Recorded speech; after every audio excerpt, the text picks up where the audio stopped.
Meet the creator who solved YouTube Kids, Crafty. I'm sitting down with him for an hour where he agreed to reveal his face with me for the first time, as well as everything about his channel, from the lessons he learned working in Hollywood and on the Disney Channel that later on helped him become one of the best creators on YouTube for kids, to his viral storytelling tactics and behind the scenes look at how the Crafty team makes their videos. And whether you're just getting started on YouTube or if you've been on the platform for years like I have, there's going to be so much new information you won't hear anywhere else about going viral on YouTube, including one big method that Crafty was able to use to enter a really oversaturated market, but very quickly hit over 100 million views in a single month. Let's jump right into it. All right, so I'm here today with Crafty. Actually, this is his first time, I think, showing your face on camera too. So why don't you give us some context about just your channel and what you've done so far? So I'm technically the VO artist for Crafty. I've been making videos on that channel for about 3 years now. It was an experiment channel, if anything, where I was like, I don't know, this might work, it might not. And then it just totally exploded and it became kind of a full-time thing. I've been in the content space for about 11, 12 years, and Crafty was a lovely side project that became kind of a explosive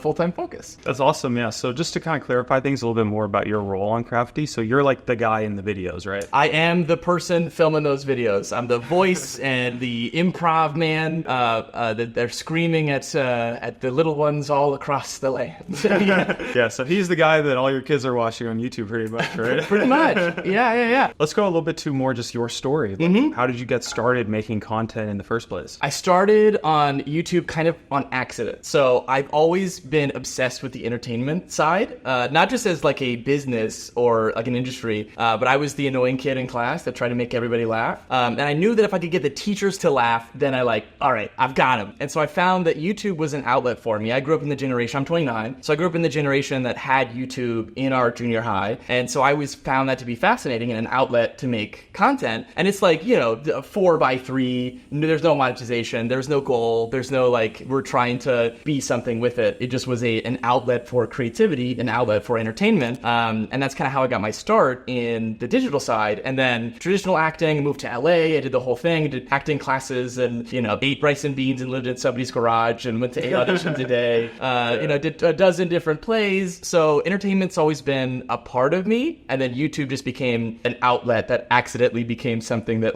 you could make a living on and have it be like a full-time career. So what was your first YouTube channel actually? Because it wasn't Crafty. Right? Oh goodness, my first ever YouTube channel, it was my dad's YouTube channel. And I posted one video on it called I Suck at Skateboarding. I think I was like 12 years old, and it was me, the story was I suck at it, I fall down, and that's the entire video. And it got like 2,000 views in 2009 or something, I don't remember. And but some of the comments were hate comments. It was, and so my dad was like, oh, we got to take this down. Took it down. I was like, well, I'll make my own channel then. So I made my own channel. It's called Cheese for the Masses, which was like an inside joke with my friends. And I misspelled cheese. It was CHEASE. And I didn't know I misspelled it for like 4 years. And then Parker Games channel, then Mindplex, and then just kind of moved on from there. So let's talk more about your history with Hollywood acting, because you actually did like quite a serious level of like real life, like real type of acting. So what was that like? Oh man, so I moved to LA when I was 15. I moved with my mom. I dropped out of high school. I got my GED, which is what you're supposed to do in Los Angeles because they don't want to pay you as a minor. So I moved to LA and I did the whole thing, acting classes and etc. A couple commercial gigs, and I did the traditional acting classes and all those things with it. There's a really bad movie out there. It was a Lifetime movie that I was in when I was 16 years old. That was a lot of fun. I don't even want to tell you the name of it. I don't want you to see it, but I got to stab a dude, so that was a lot of fun. So we got some stuff there. And then that's in between auditions is when I'd be making videos.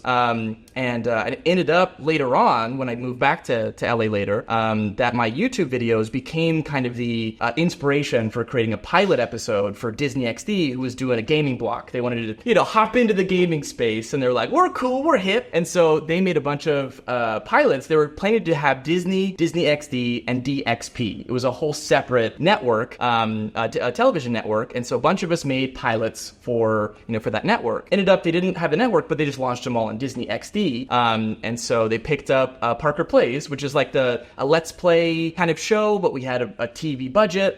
We did 2 seasons of that show, and that was really exciting. And it was interesting to go from YouTube, where I would film everything just by myself in my room, oftentimes, so I would film between like midnight and 4 in the morning so that nobody would hear me record. And then I show up on set that first like real day when it's like, okay, this is a television show that we're making, but it's just me sitting down in a room that was a set, but they made it look like a television set. Fun fact, they even put like fake dust on the thing and everything. They had like fake trash. Anyway, first day of set, we've got like 7 people in the room I'm filming with behind the scenes. We have 12 people watching my every move in the other room. To see the difference between like a YouTube piece of media and then a television piece of media was so fascinating. We're both making the same type of content, and to see the difference on how that's created, I think was really interesting. And I see a lot of creators leaning towards that more television production value, content. Yeah, so like you actually did like a full show, 2 seasons with Disney Channel. Yeah, we did 22 episodes. It was a 22-minute show.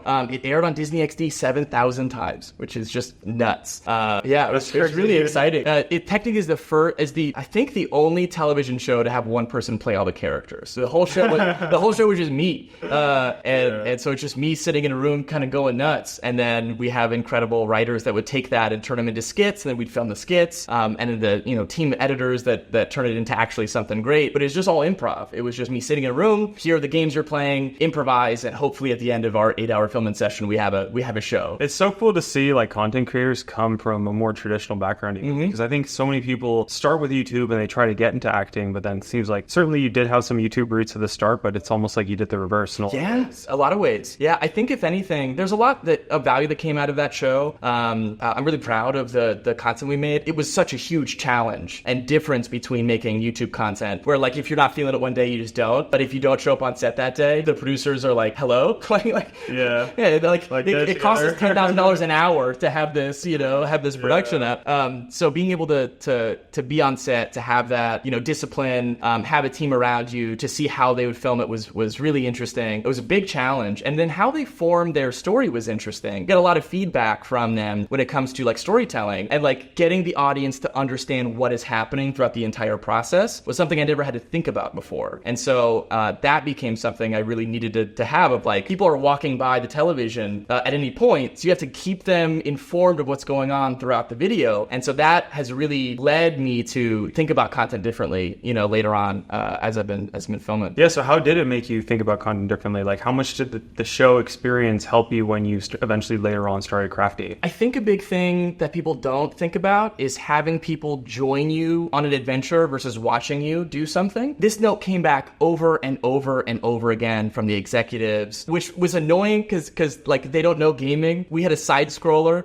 like Mario. Mario's a side scroller. Everybody knows how Mario works. And they were like, you have to explain how the game works. And I'm like, why? It's Mario. What do you mean? And everything had to have a goal. Everything had to have a purpose. We would even have lower thirds that would come up to reemphasize what it was that I was doing, what is my goal throughout it, and what am I trying to accomplish in it, and then what is the reward I get for that, was like a foundation for making that show. Because people that didn't know about gaming or didn't know about the content had to be led into to understand what's going on. And that really made me think, because if you just assume that everybody just knows what's going on at all times, you're gonna lose people over and over again as they're watching it. So as I'm filming Crafty, I always have, how do I explain this in a concise way that people can understand, that have never seen the content, don't even know Minecraft necessarily? What is my goal? Every single thing I do always has to have a purpose and intention throughout it. And then from it has to have some kind of reward that I get for it. But if you're just watching somebody do something and then they're like, oh snap, there's this thing, I'm gonna do a little. Preston asked me to dissect one of his videos and give him feedback, so I am gonna do that right now. I'm so sorry, Preston. But in one of his videos, he had TNT, and all of a sudden he's like blowing up a village, and then there's something underneath it, and then he's going in, but he had no setup of why he was blowing up the village to begin with. Like, there was no purpose for it. So I'm sitting there just confused, like, why all of a sudden is Preston blowing up this village, until I realized, he knew that there's this bedrock base underneath it, and he has to go into it because that's where the reward is. My recommendation was, sign me up on that journey. Vocalize what it is that you're doing and why you're doing it, even if you're not saying, the actual reason is because there's this bedrock barrier, but his reason could be that he's trying to, I don't know, tick off the neighbors, or this is an evil village, or whatever it is. Sign me up for what you're doing and why you're doing it, so so I can join you on that journey rather than watching you just do stuff. And so I think that really set a new tone for me, where I still kind of have those producers, the 50-year-old producers in my ear talking to me as I'm filming that content. And it really helped me shape how I tell a story and how I get people on board to understand what's going on throughout my YouTube content. So if you had to put that strategy into like a clear, concise formula where you have each little element, what does that look like? So how I describe it is there's the goal, there's the purpose of that goal, and then there, like the why, essentially. There's the goal, there's the why, and then there's the how. And so what we're trying to do is we're accomplishing this. And why are we doing that? Because we need to do this because we get a reward for it. And how are we doing that? That's going to be our game loop, essentially. Now they can join me on the how. They already know why, and they know what that reward is at the end. They can buy into that adventure. So for the writers, that's the big thing that I hit on is like, what is the goal? What is the why? What is the how? And even if there isn't one there necessarily, create it, fabricate it. Always have a purpose for what you're doing. Always have that goal, why, and how as your backbone in the back of your mind as a character, which is what you have to remember. You are a character when you're filming content, is that you have to have a motivation. You have to have something that makes sense for the people, and you have to have a purpose and how that affects your overarching goal. Essentially, you have goal, why, and hows for the mini arcs, and then you have your overarching goal, which is, what you're trying to do throughout the entire episode, which is very different. You have like mini side quests, but all of them have to have a goal that helps you across your journey, essentially. So when you film Crafty, how do you think about these motivations and these goals in terms of coming up with ideas for them, or just knowing what would be the most entertaining for that video? So most of it is improvised. Some of it is I have to wrap my mind around the entire project. And a lot of the earlier videos, every single video was kill the dragon, defeat the dragon. You have these cool items that help you do it across the journey. And so you can't exactly prepare everything ahead of time. You do have to pivot throughout the episode. Some of you just have to feel it out when you're going of what makes sense in that moment. And also a hard thing to describe to somebody who's kind of like helping you write motivations even before you hop in there is that you'll see this from traditional actors, which is like, what's my motivation? The director's like, well, it's this. And they're like, that doesn't buy with me. I can't get there. So they have to create kind of what their motivation is. You have to really kind of feel what that motivation is so that you can translate that feeling to the audience, so it really feels like that's something that you're doing. Do you have some examples of like specific things you did for that, maybe from your most recent videos? Helping someone, saving someone, doing something for someone else. You can establish goals for yourself, but if you think about a story that somebody's telling you and they're telling you about all these cool things they did for themselves because they liked it, you're not going to be as invested or interested as hearing about somebody who was like, this kid needed X, and so I did X, and I wanted to do X, right. And so I think a lot about that as I'm forming like the Crafty character, which kind of had to form over time. It started with just like a faceless channel that was just kind of me filming, and then it turned into a little bit more of a character. That was helpful for me to separate the two. So for me, Crafty is always, he can be dumb and cause problems on accident, but his motivations are always to help. And so having a motivation, there's times where, there's this big problem that's going to happen in the world. And so my why is because I want to save the people of this world. So that's my motivation, my goal. And that's driving the entire episode. I think people can buy in very easy to, I want to help people. And also it's like a good thing to have as like, you want to be a hero. People want to see you as a hero. They want to see you save the day. So that's usually what I kind of fall back to is who can I help in this? And it could be a fabricated story of a villager that I have a conversation with, and then I make a little voice, or I have him speak back to me, or I tell the editors, hey, put something like this on the screen as if he's talking to me. And then Crafty can have this reason why something is happening. Sometimes you can fabricate those where it's like, okay, just put text on the screen like this. I'm going to have a conversation with this villager, and it'll give me an inspiration for like what my goal is in the project if I don't feel that the project has it already. Yeah, I think that makes a lot of sense. Like those external motivations where you're doing something because of someone or something that's bigger than just yourself. I feel like those are so much more powerful than just like, oh, I want to do this because I want to make a lot of money, or because I want to show everyone how cool I am. Right. It's not as powerful, but the external motivations I think really play into the content so well. And you see a lot of content, which is, it's not a bad thing, but you have showcase content, which is, I'll hear this a lot, which is, what is my motivation? So like, well, it's cool. Like, it looks cool. People want to see it because it looks cool. It's like, well, yeah, it looks cool. And that makes it fun to watch, and it makes it fun to play around with if it's a really sweet mod pack. But there has to be a reason for why. Why are you using it? Why now? Why here? How does that affect your overall goal? What is that overall goal? Can people buy into that? How are you in your mind thinking this is helping my overarching goal because of this reason? If your whole video is like, I want to show you this because it looks cool, that's fine. But the whole content is, it looks cool. It isn't a story. It isn't a character. character. It isn't something you can buy in and agree to and love, and it's not a superhero anymore. It's not a character. It's just a person running you through as a host of a thing that looks cool. Yeah, and I think especially when it comes to like the overall brand or just getting people to watch to the end of the video, I think the story plays in so much. And then satisfying the entire arc because you put so much of that content in being inspired and trying to help these people, and your motivations are pure or serious or intense or exciting, whatever it is. You've been through this whole arc. I see this happen over and over again with people's content, is by the end, they're like, well, you know, it's you've got 30% of people watching, 25% of people. We're just kind of end it. And it's like, well, no. Like, no one's going to come back to the end if they're invested with you on this journey. And then you go like, okay, kill the dragon. Thanks so much. So I really try to see how I can take an ending to really feel like, wow, you did it. You accomplished that. I was invested in your story. You accomplished the goal. Imagine you're watching a Marvel movie, and then at the end of it, they were like, I don't know, the bad guy got defeated. See ya. Post credits. I see that so much. Like, really use that ending, you know? Give those people that watch to the end, those biggest fans of yours, the most satisfying ending you possibly can, because those people that are going to come back and watch the next video until the end. Those are the big fans. So it's like, I feel like the ending is the most important thing to make sure that feels satisfying, you know, to those people that spend 27 minutes watching your video. And it's especially like if you have a good ending, it just gets people to watch your past videos, your future videos. Yeah, it's really exactly. Those repeat viewers. And I think just a little context here for people, maybe if you've never played Minecraft before, the context of killing the dragon, that's usually what's known as like beating the game in Minecraft. But what other types of endings did you do other than just the simple of beating the game? I'll give you an example of one, you know, because the mod packs are created and there's kind of like beats essentially. It's like, you know, there's these dimensions or these items, you know, and these are this kind of like the order in which, you know, you get them or whatever. And then I kind of go into to create that story. It's mostly improv. I just kind of come in and kind of figure out as I'm going. Sometimes I'll need to figure out ahead of time. But it was an episode. It was a time travel episode. And at the end of it was me at it was like I'm going back in time and solving these problems. And there's this like timekeeper that's, you know, causing these issues. And I got to go in and fight him and etc. And then I end up in like in the deep future. And then I'm just stranded in the middle of nowhere. And I was like, that's it? Like, that's the ending, you know? And so it's like, okay, well, let's make this satisfying. How do I make this feel right? So the beginning of the episode, there was a big problem that was going to happen. So my goal was to go into the past and change it. And so I changed it, but the future still sucked. And I was like, okay. And so I had a whole thing where I don't know and yada yada. And then my sidekick Chester, you know, came in from an earlier part of the episode, and he learned how to go back in time. So we went all the way back in time. I got to see the very first villagers again,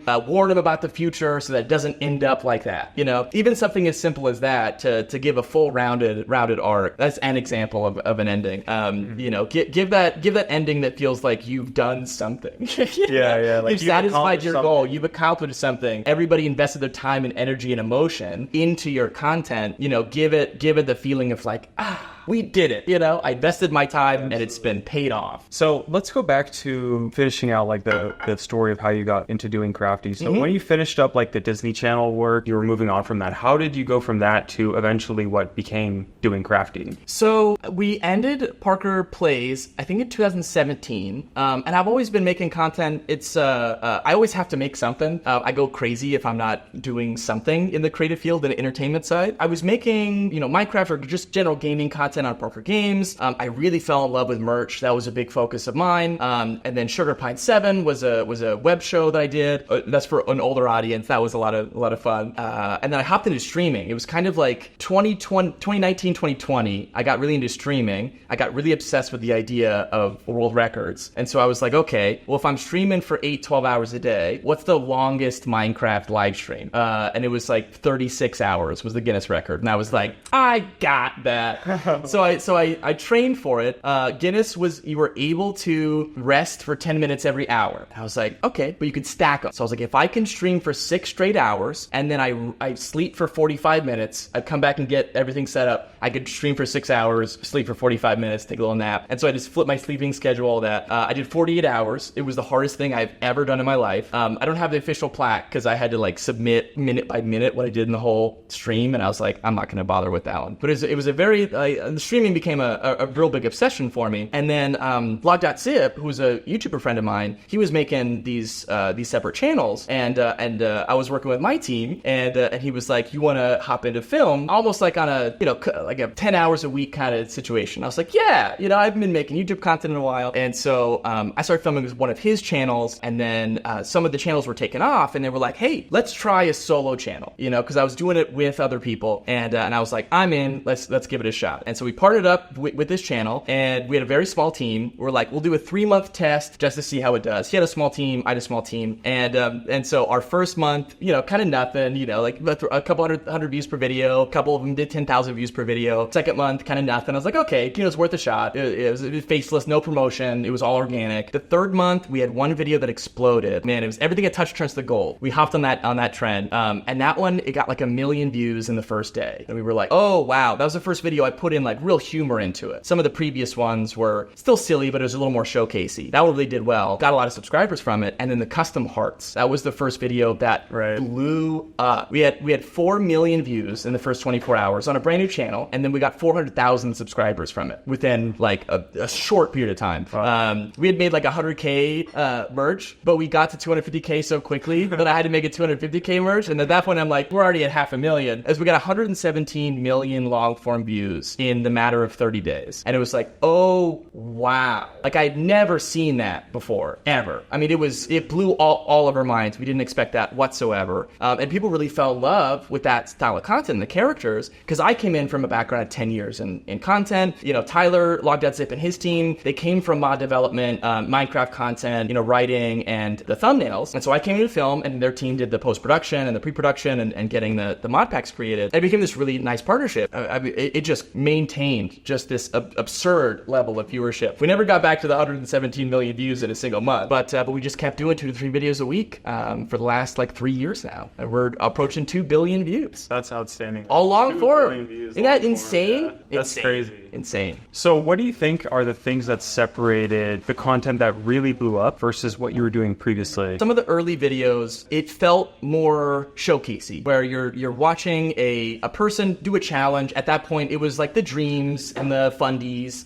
where they're making videos that are very Minecraft challenge based. We had it. I think The Sun Kills Me, I think was one of the episodes. So if I'm like out, if I'm not in a dark cave, then I take damage and I have to somehow try to beat Minecraft doing that. And so it felt more like a challenge than it felt like an adventure. And everything was very focused around progress. Everything was linear. Everything was quick. That was kind of what we're doing, because that was the style of content at the time. And with custom hearts in particular, you can see the earlier videos versus custom hearts. The first 3 minutes of the first custom hearts video, we make no progress, almost zero progress. I'm goofing off. I'm talking to villagers. I'm dying and falling. Like there's no, at that point in earlier videos, we'd have been 7 items in at that point, 7 kind of beats in. So that was when I really let loose with just like goofing off, having fun, making jokes, and having that be like a humorous piece of the content. That made a huge difference from I'm watching a Minecraft channel to I'm watching a person that I like. I laugh at this. This is an entertainment piece of content. I didn't optimize for AVD. Wasn't trying to get to the end as quick as possible. I just was trying to make the most funniest piece of content I could with what I had,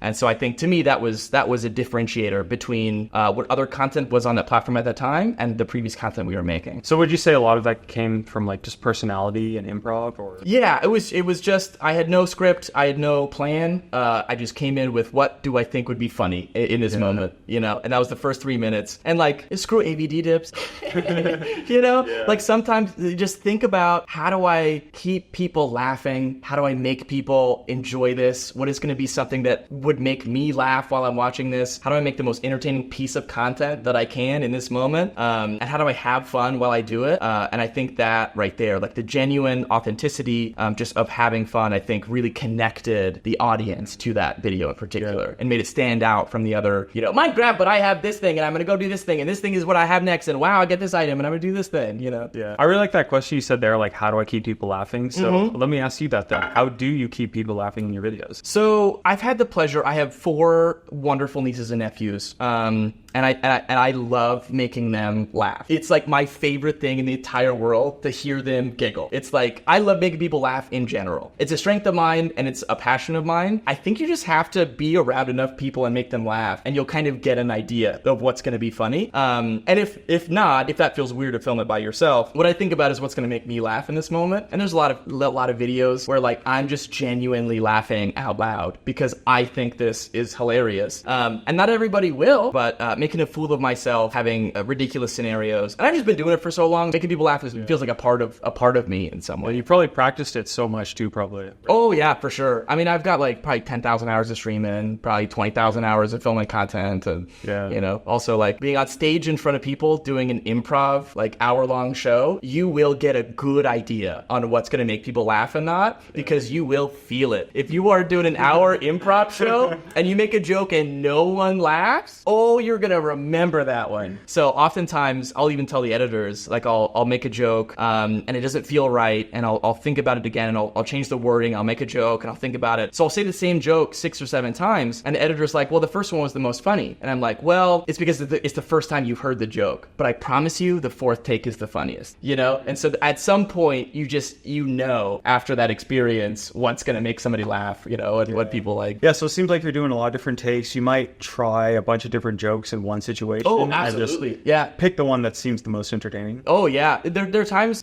you should see some of the raw footage. I'm not an eloquent person, because I'll think of the joke halfway through I'm saying a different joke, or I'll interrupt myself 6 times as I'm trying to like form the exact wording. And so I would say most jokes I make in a video, I'll do 3 or 4 times. And there'll be times in earlier videos that I would do it one scene 8 times, where the editors were like, please, for the love of God, just use the first take. I'm like, I promise you that 8th take is the best take, you know? And that's a part of my process. People talk about it. They're like, the first joke was totally fine. It was funny. And I'm like, but it didn't hit right. You know, it didn't hit right for me. Yeah, so what are some of the things that you've done? Obviously, it seems like you've got a lot of practice, a lot of passion, just a lot of experience, but outside of just practice and passion, what are some things that you've done to make yourself more funny, more entertaining, that you could then apply to your YouTube content? The biggest thing that I recommend to all creators that are making entertainment content is classes, acting classes and improv classes. People focus so much when they're making content on the statistics. They're looking at the ABD graphs and how to optimize for that. They're looking at CTRs and how I watch other people's videos and dissect them beat by beat of what they said and how they said it. I don't think looking at stats is a bad thing at all, but you're making a show. You're making a piece of entertainment content. So you should hone the skill of entertainment. And to do that, you've got to get up on stage. You got to take acting classes. You got to take improv classes. I'm not saying you have to necessarily to make it work, but I think that's been my biggest strength. But you have to, it's a muscle. And if you're not working out that muscle, then how are you going to make that content the best that you can? And real quick, if you want more help taking your skills to the next level as a creator, I just finished completely updating and overhauling our free YouTube Creator Bootcamp, where I'll take you through step-by-step the best way to grow a YouTube channel from zero, even if you've never made videos before or don't know what to create. And in that bootcamp, we go super in-depth, and I also give out a ton of extra free bonuses, like a free mini thumbnail course. Again, you can check that out completely for free at the link in the description, and back to the video. You can. So I always recommend people voice lessons, voice classes, acting classes, get up on stage, take a theater program. There's local improv courses you can take. And if not, I bet there's digital stuff that you could take. I haven't done it, but that's been, I think, my biggest strength when it comes to making entertainment content is I have put in the reps of training specifically entertainment,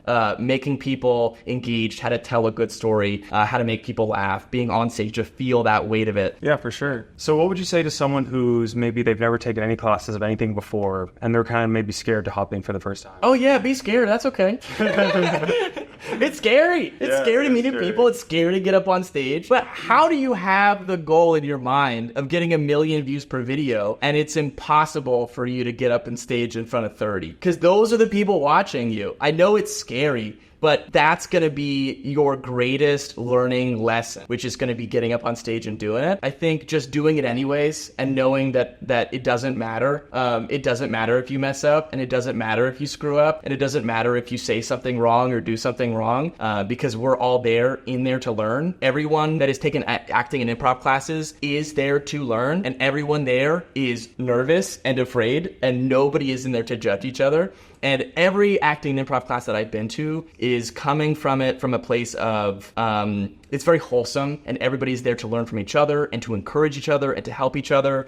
It's been a huge help for me in just my mental health journey, just in general, being around people in that category. I think it's important just to do it. I see it all the time where people are like, that's an incredible idea, and they do nothing about it. Do it. I think for me, so I've done like a very small amount of improv classes, and I think for me, yeah, it is a little bit scary, but it's just like you said, like every single person, if you take an improv class, every single person in the class that you're presenting to is just as nervous as you. And they understand the situation, and you're just all in it together, and not every single improv segment you do is going to be the funniest thing ever, but of course it's not going to be. And doing things, especially for the first time, is like, it could be scary at first, but really, even if you just done it 2, 3, 4 times, it gets so much easier once you just push through. Especially that first time, like I find doing something for the first time is so difficult mentally, but then if you just push through that barrier, the second time is so much easier. Yep. And you get excited. Like, first time you're really nervous, and then you're like, oh, this was really fun, and I really liked this, and I feel good. Second time is way easier. And then the third and fourth time, it became like my favorite thing to do every week. Where like on Monday, I'm just like waiting for Wednesday to happen. And also, take somebody with you. I bet you have friends that would come with you to support you, only to support you, or to take it with you, and that makes it much easier as well. So that's what I did as well, is Damien and I are my creative director. I'm like, you want to take improv classes? He's like, let's do it. And that also was a lot of fun to kind of. I should join you guys. That'll be fun. I'm in. Yeah, man. You got to tell me which ones you're signing up to next. I will. I'll do it. Yeah. I'll do it. So let's talk more about Crafty and your content decisions there. So I don't know how much you're necessarily working on ideas, but how does the Crafty team, just in general, come up with and think about ideas for your YouTube content? Oh, man. Well, I can't totally speak on their process. Some of it is I don't know. It is nice to be able to have that, like, here's a mod pack, here's the packaging, here's the thumbnail, and I'm like, okay, it's nice not to have to worry about that. I can just make an entertaining piece of content.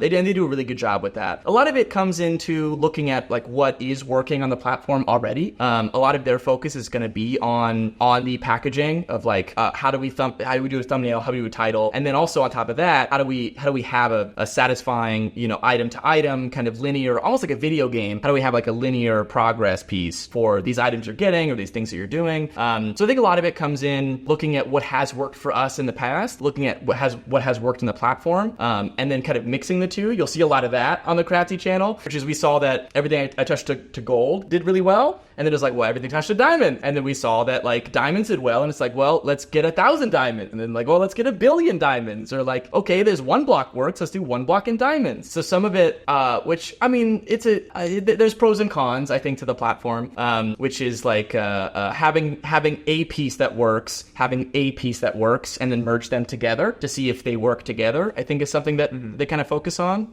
to start. And then from there, you can add your own twists and creative feels, as you go to try something that we haven't done before. Okay, so you talk a lot about the Crafty team. So what does the overall team actually look like for the YouTube channel? So Lock.Zip's company, they run the pre-production and post-production. And so that would be anything you would have on a pre-production, post-production team. You got a team of editors, you have writers, you have creatives, you have developers, artists and thumbnail artists and builders and those kind of things, for like what is going to be set up for the video. And then I come in to actually film that content. They give me the set, they give me the set piece. I hopefully make something interesting, and then the editors come in, feel 1-2. They're like, oh, you gave us something. You gave us 45 takes of something. Let's clean this up and make you look good. So definitely like that, having that team on both ends, they do such a good job. And oftentimes I feel bad because I'm like the bottleneck in it, where I'm like, man, I'm that one person in the middle to have to make sure this content not only is good but on time. Really incredible incredible team that works on that. They're such talented individuals, a lot of which have been in the Minecraft community for, 5, 10 years. Yeah, so really massive team that you guys have. It's more than you expect it to be. Yeah. Yeah, I mean, honestly, I think most people expect like something as quote unquote simple as a Minecraft channel that makes videos for kids to have. A lot of times even just one person doing the whole thing or a few people. But like on our Minecraft channel, we have, multiple editors, writers, producer, dozen actors even. So the whole team is like, for my Minecraft channel, is like 20 people just for the channel. So Another, I think a pro and a challenge is that the team is hired on, so you also have to think about, time off, vacation days, and getting ahead on projects. There's a lot of creators that have like a singular editor, and that singular editor is like just slaving away trying to get this content done. So it's important to have a sustainable team of professionals that are able to have time to themselves and vacation days and evenings and weekends. And also as a company, you need to make sure that you have that place where if you do have to transition, if there's an emergency that happens, if somebody quits, if somebody decides to take a different job elsewhere, which happens all the time in the Minecraft community, they steal each other,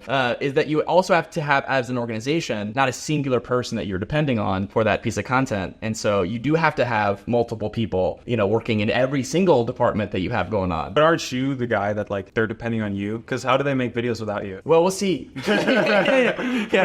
Time will tell. Oh yeah, so let's talk about specifically making videos for kids. Since I think, is it fair to say that Crafty is targeted towards kids? I would say the majority of the audience is going to be young. When we launch a Crafty merchandise piece, youth medium and youth small, youth larges are the main sellers of that product, and those are 5 to 8-year-olds. So it is important to think about what I'm making is children are going to be watching this. I think so many creators underestimate how young their audience is, and you look at people, I think Logan Paul and KSI or something, they did a big meetup at this place, and this is so cool, and it was just like a sea of 7-year-olds. Just YouTube as a platform itself attracts a lot of young people, and so you really have to keep that in the back of your mind. Like, even if you're not making videos for kids, you're not making Blue's Clues, it's important to remember that kids are watching, Yeah, so with that in mind, like, what are some things you do with your content to either appeal to kids or just keep kids in mind when you're making the videos? I think an important thing that I think about is how do I make a positive influence on kids that are watching this, and some of which is how are my motivations as a character going to be a positive motivation for those kids. So I think about, there is this, villager in trouble, I'm going to help save them. Crafty is always going to be the hero. He will always try to save people, to help people. There's never something where he won't go out and try to help someone or save someone. The motto I have for Crafty is that, he's always trying to help someone.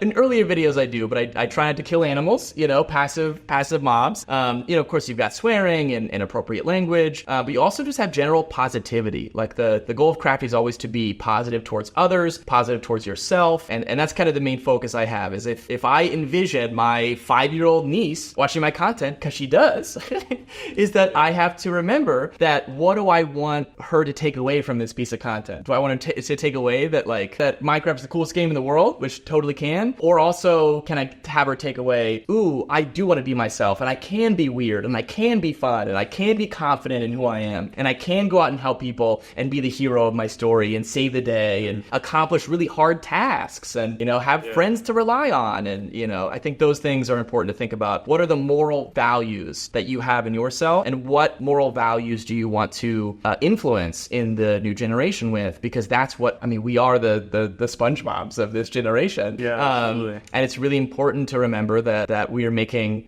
influences on their moral compass, and we have to take that seriously and with positive efforts. That's amazing, man. Like, I think it's really awesome that you guys are taking that seriously, because so many creators really don't. So what advice would you give to a creator who's making videos for kids, or maybe wants to make videos for kids? I have 2 things. Okay.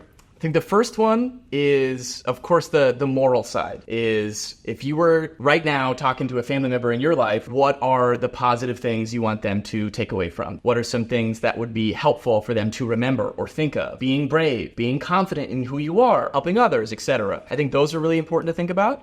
2 is high energy. It's very important to be very excited. I talk about my nieces and my nephews a lot. Like, in no point do I ever talk to my nieces and nephews and I go like, "Whoa, what's up, dog?" Like, they're 5 years old, so I'm like, "Hey, what's up, dude?" And they're like, "Ah."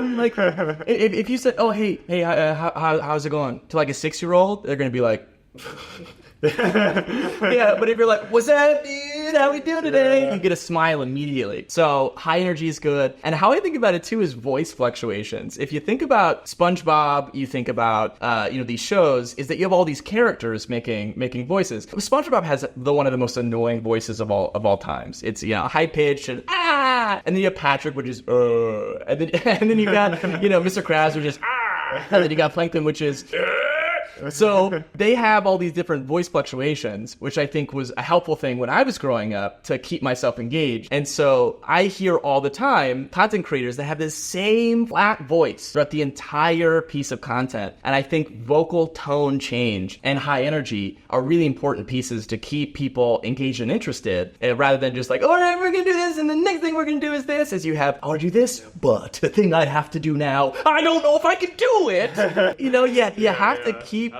that changing. Some of that comes from, interacting, with my nieces and nephews, but also the acting classes. Being on stage, performing places really helps to channel that change, in your voice. Man, it's crazy just sitting here talking to you, how much that content skill honestly shines through just from a simple interview. And I know the crafty videos, that's just it's really outstanding. I appreciate that. Yeah, there's some real good gems in there. There's some I'd go back and change some, but I appreciate you saying that. So what about for creators who maybe aren't making videos for kids? What do you think are some of the things that they could take away from your content, or just things that you're doing that you think work really well in general? I think, how do I provide value to the audience is something that I don't think people think often enough about. They think about keeping people on the video, or how do I maintain line graph for the average view duration. But I think providing value to your audience in whatever it is that you're doing, whether that be education or making somebody laugh or being interested or giving them, sound bites on whatever it is, making sure in your mind, focusing on the audience instead of you. It's YouTube, but it's about that,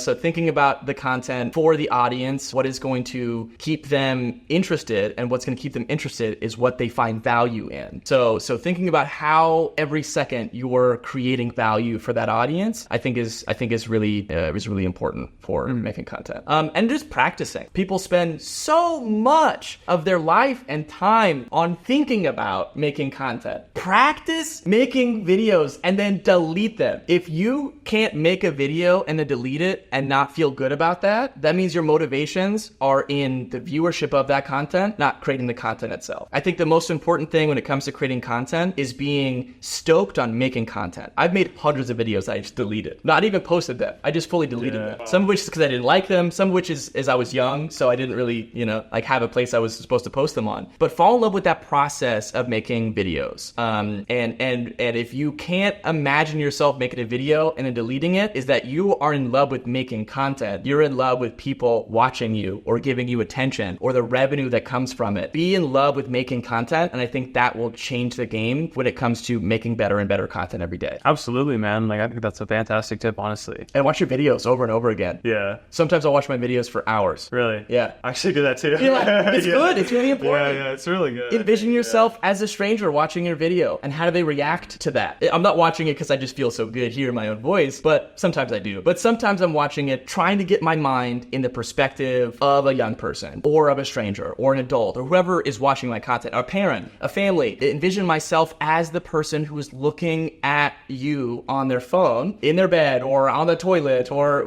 at school or, at their work, whatever it is. Imagine that person watching your content, because that's who's watching is a singular person in most cases. So I imagine myself as a stranger watching me who have no idea who I am, and how do I feel about myself as I'm watching it? It's a helpful exercise. Yeah, and if anything, I think just being able to get to the point where you can watch your own video and just feel proud about it or just feel good about it is a very big indicator that you're making good content. And if you don't feel that way when you watch your own videos, maybe there's some things you need to improve on. 100%. Feelings you have in your body when you're watching the content is indicators of problems. Is indicators of things you should try to fix. And if not, then maybe it's issues that you have to bring up with a therapist about your own insecurities. I suppose so. You talked a little earlier, the importance of providing value in your videos, doing something that's very high value. So what does that actually look like? What does that mean when you say making videos where you're providing value to the viewer? In whatever content you're making, it always has to be in the back of your mind, the purpose for the content. What is the purpose for your content? Because the purpose of the content is not to make you money or to get a bunch of views or so you can have this be your living or whatever. The purpose of the content for the individual is to make them laugh, is to educate them, is to get them excited about a story, is to whatever the purpose of that content is, you have to make sure in the back of your mind that you have that value add to the audience, because they could watch literally anything. They could watch Game of Thrones, they could watch any other creator on the platform, and they could watch any streaming service on their phone. But instead, they're choosing to watch you? Why? What value are you providing to that audience? So I keep that in the back of my mind always, is how do I use that time of investment that they're giving you, which they could give anywhere, and then use that with a lot of reverence for that investment of time, and make sure that I'm trying to give back as much as possible throughout the content. If they're coming for a laugh, if they're coming for a break, my goal is to make them laugh as much as possible, is to keep them interested as long as possible, to feel good. That's the purpose of Crafty. Am I making content because it's on the schedule, or am I providing value to my audience? You know, so I really try to think about that in every aspect of the content production. Yeah, I think that's really important with content. Like, there's so many ways you can provide value too. Like, Crafty is definitely like entertaining, being funny, just inspiring kids, and doing a lot of positive stuff. Like, our content is very educational focused. Like, we want to inform people, show people stories they haven't seen before, or just information that they've never heard about. And that value of the content, I think, is so important and so powerful. And it's one of the biggest things that maybe aspiring creators are missing from their videos. I totally agree with that. A lot of content becomes about themselves. And it's really important to remember that people watching are focused on themselves. So make it for them, you know? Absolutely. Yeah. So with the Crafty channel, what would you say are some of the biggest things that just contributed to the overall success of the channel? It's all about that beautiful voice and hilarious jokes.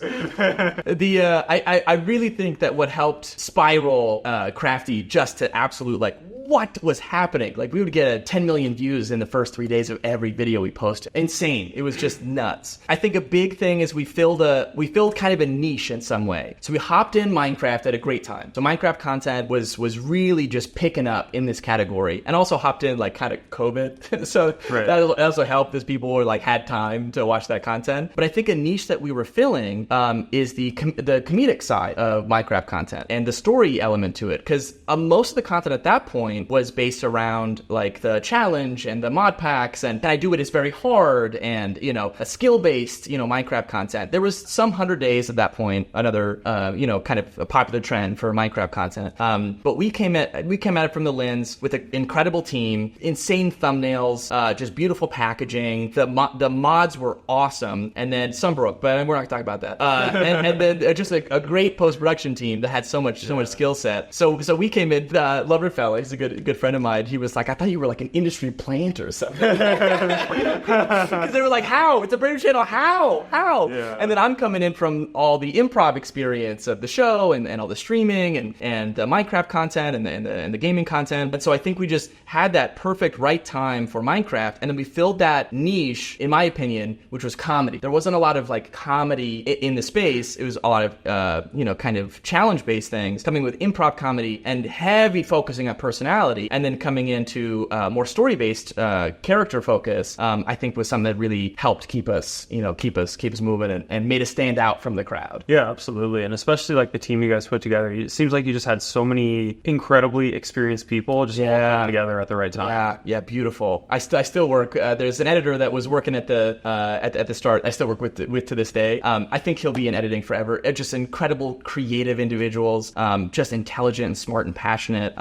You know, and that took a lot of time to work with that team, to develop that team.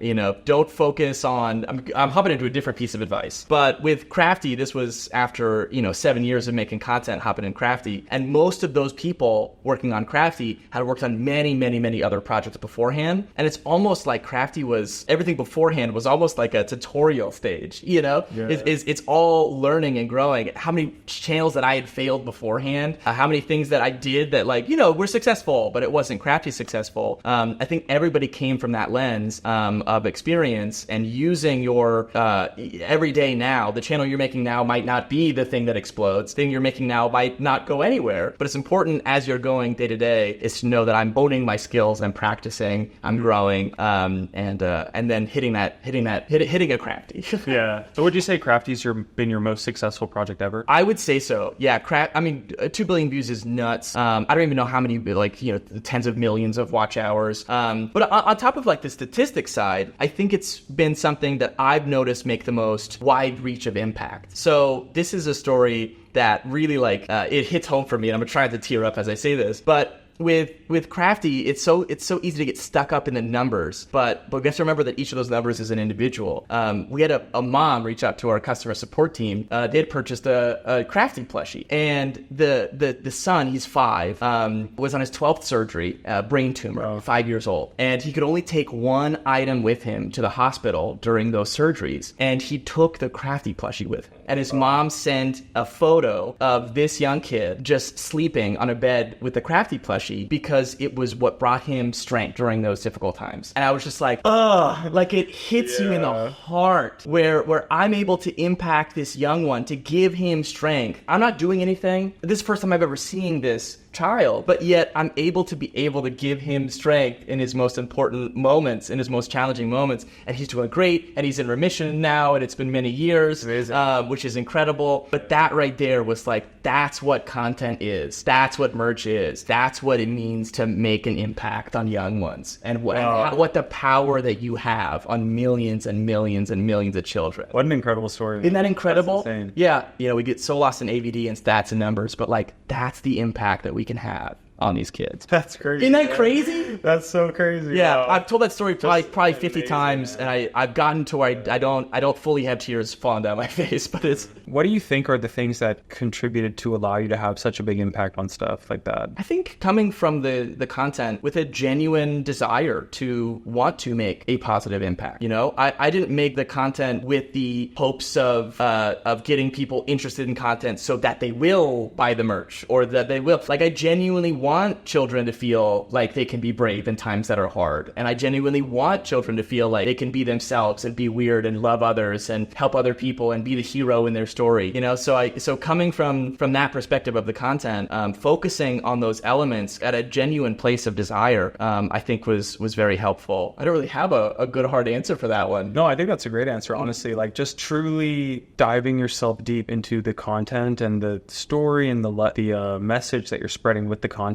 rather than worrying about, am I going to get is someone going to click off at this part of the video, or is this going to retain the audience as much as I want it to? It's no, just really focus on making meaningful material and having a good message and good stories, and all those things eventually come together to make such a more powerful video than something that's just optimized to get the highest average view duration. Right. Yeah. Optimizing the statistics should not be the number one. I think it's great to have stats be a great indicator of problems that are happening, or things that you should focus on, or ways to get your content out there more. I think it's important to look at stats, but I think it's so much more important to be looking at the content itself, to say, how do I make a better piece of content that's going to impact on those people more positively, give them value, keep them interested in what I have to say, because what I have to say is positive or funny or whatever. So let's talk about the business side of things a little bit more. So you guys are doing a whole bunch of merch. I love merchandise. So let's just start by giving people the context. So what kind of